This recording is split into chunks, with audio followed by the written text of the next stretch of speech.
Security and exchange board of India ने yes bank के शेयरों में इनसाइडर ट्रेडिंग का बड़ा मामला पकड़ा है।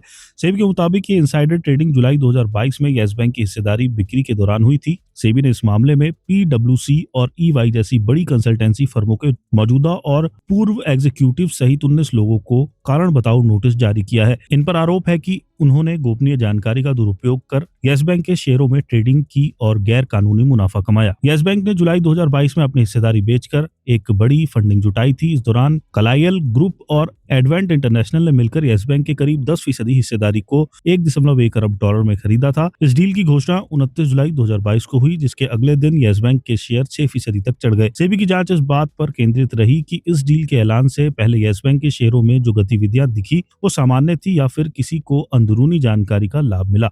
सेबी की जांच में पाया गया कि कार्लाइल, एडवेंट, पीडब्ल्यूसी और ईवाई से जुड़े कुछ भारतीय अधिकारियों ने नियमों का उल्लंघन करते हुए गोपनीय जानकारी साझा की, जिससे अन्य लोगों को ट्रेडिंग का मौका मिला। सेबी ने येस बैंक के एक पूर्व बोर्ड सदस्य पर भी मूल्य संवेदनशील जानकारी साझा करने का आरोप लगाया है। पीडब्ल्यूसी और ईवाई के 2 एग्जीक्यूटिव्स, कार्लाइल ग्रुप और एडवेंट इंटरनेशनल के कुछ अधिकारी, इन एग्जीक्यूटिव्स के परिवार के सदस्य और करीबी दोस्त, येस बैंक के बोर्ड के एक पूर्व सदस्य। सेबी का कहना है कि ये लोग कनेक्टेड पर्सन्स थे और उन्होंने अनपब्लिश्ड प्राइस सेंसिटिव इंफॉर्मेशन को साझा किया, जिससे उनके रिश्तेदारों और दोस्तों ने शेयर खरीदे, बिक्री कर अवैध कमाई की। दोनों कंसल्टेंसी फर्मों पर भी आरोप है कि उन्होंने रिस्ट्रिक्टेड लिस्ट जैसी कंप्लायंस प्रक्रियाओं का पालन नहीं किया, जो क्लाइंट की जानकारी वाले कर्मचारियों को ट्रेडिंग से रोकती है। सेबी ने यह नोटिस नवंबर 2025 में जारी किया था। सेबी का कारण बताओ नोटिस किसी भी जांच के बाद पहला औपचारिक कदम होता है, जिसके जरिए सेबी आरोपी व्यक्तियों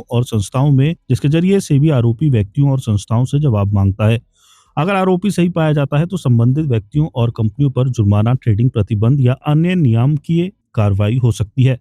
सेबी की कार्रवाई इस मायने में भी अहम मानी जा रही है कि ये एक दुर्लभ मामला है जिसमें ग्लोबल कंसल्टिंग और प्राइवेट इक्विटी फर्मों के सीनियर अधिकारियों को किसी फंडिंग राउंड से जुड़े इनसाइडर ट्रेडिंग उल्लंघन के आरोप लगे हैं। जांच के दौरान ये सामने आया कि हिस्सेदारी बिक्री से पहले एडवेंट ने टैक्स एडवाइजरी सेवाओं के लिए ईवाई को नियुक्त किया था और येस बैंक के मैनेजमेंट पर फीडबैक भी मांगा गया था। इसी दौरान ईवाई मर्चेंट बैंकिंग सर्विसेज को येस बैंक के वैल्यूएशन का काम सौंपा गया। दूसरी ओर कार्लाइल और एडवेंट ने टैक्स प्लानिंग और ड्यू डिलिजेंस के लिए पीडब्ल्यूसी की सेवाएं ली थी। सेबी के अनुसार दोनों फर्मों के भीतर गोपनीयता और कंप्लायंस प्रक्रिया कमजोर थी। ईवाई के मामले में नियामक ने कहा कि येस बैंक को रिस्ट्रिक्टेड लिस्ट में पर्याप्त व्यापक तरीके से शामिल नहीं किया गया। इसका नतीजा हुआ कि लेनदेन से सीधे जुड़े कर्मचारियों पर तो ट्रेडिंग प्रतिबंध था, लेकिन दूसरे ऐसे कर्मचारी जिन्हें अप्रत्यक्ष रूप से संवेदनशील जानकारी मिल सकती थी, उन पर कोई रोक नहीं थी।